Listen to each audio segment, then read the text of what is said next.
বাংলাদেশের আপডেট সংবাদে আপনাদেরকে স্বাগত। শুক্রবার লাইভে আসছেন শেখ হাসিনা। আওয়ামী লীগের ভেরিফাইড ফেসবুক পেজে ও ইউটিউবে ফের লাইভে আসছেন সাবেক প্রধানমন্ত্রী শেখ হাসিনা। শুক্রবার 28শে ফেব্রুয়ারি রাত 9টায় ফেসবুকের লাইভে যুক্ত হয়ে নেতাকর্মীদের দুঃখ দুর্দশা ও নির্যাতনের কথা শুনবেন। পরে তিনি বক্তব্য রাখবেন বলে জানা গেছে।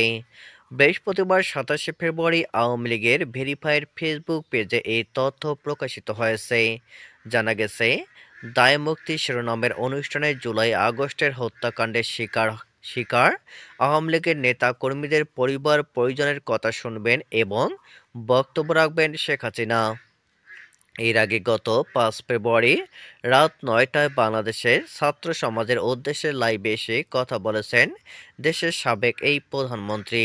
তার ভাষণ দেওয়ার ঘোষণার পর ছাত্র জনতার মধ্যে তীব্র ক্ষোভের সৃষ্টি হয়। এর পরপরই বৈষম্যবিরোধী ছাত্র আন্দোলন বুলডোজার মিছিলের ডাক দেন। এদিকে রাত 8টার দিকে ধানমন্ডি 32 নম্বর বাড়ির ফটক ভেঙে ভেতরে প্রবেশ করেন বিক্ষোভকারীরা। এ সময় সেখানে ভাঙচুর চালিয়ে অগ্নিসংযোগ করেন তারা। পরে রাত 11:15টার দিকে শেখ হাসিনা ধানমন্ডি 5 নম্বরের বাসভবন সুধা সনদেও আগুন দেয় তারা। ধানমন্ডির এই ঘটনার পরপরই রাতে দেশের বিভিন্ন শিক্ষা প্রতিষ্ঠানে শেখ মুজিবুর রহমান ও শেখ হাসিনার নামে থাকা স্থাপনার নাম পরিবর্তন ও মুরাল ভাঙচুরের ঘটনা ঘটে।